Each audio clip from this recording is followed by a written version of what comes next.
আমরা ইউনিভার্সিটির কিছু কোশ্চেন একটু সলভ করার চেষ্টা করি রিলেটেড।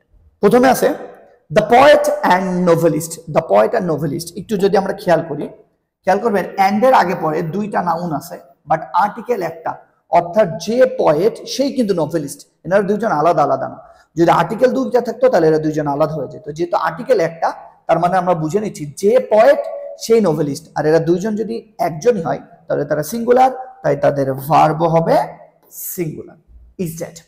আমরা আরো খেয়াল করি the professor and the student. খেয়াল করবেন এখানে অ্যান্ড এর আগে পরে দুইটা নাউন আছে এবং আর্টিকেলও আছে দুইটা, তার মানে এরা দুইজন আলাদা আলাদা, অর্থাৎ এটা প্লুরাল, তাই এদের ভার্ব হবে প্লুরাল।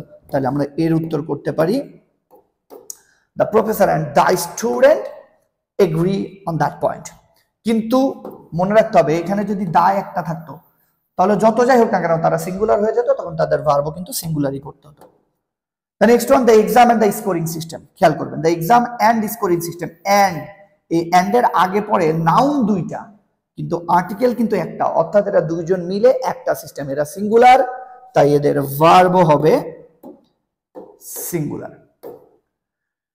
এরপরে খেয়াল করেন the exam and the scoring system double হয়ে গেছে, একই কোশ্চেন সেম, and এর আগে পরে দুইটা জিনিস আছে বাট আর্টিকেল একটা, এরা সিঙ্গুলার, এদের ভার্বও হবে সিঙ্গুলার। আই হোপ আপনারা এই ব্যাপারটা বুঝতে পারছেন। আমরা দুইটা রুল শিখলাম এখন পর্যন্ত। মনে রাখতে হবে অ্যান্ড এর আগে পরে সাবজেক্ট দুভাবে বসতে পারে, অ্যান্ড এর আগে একজন, অ্যান্ড এর পরে একজন, তারা যদি সিঙ্গুলার হয় তারা প্লুরাল, তাদের ভার্ব হবে প্লুরাল। কিন্তু অ্যান্ড এর আগে পরে দুইজন যদি আর্টিকেল যুক্ত থাকে তখন আমাদেরকে নাউনকে না আর্টিকেলকে ফলো করতে হবে।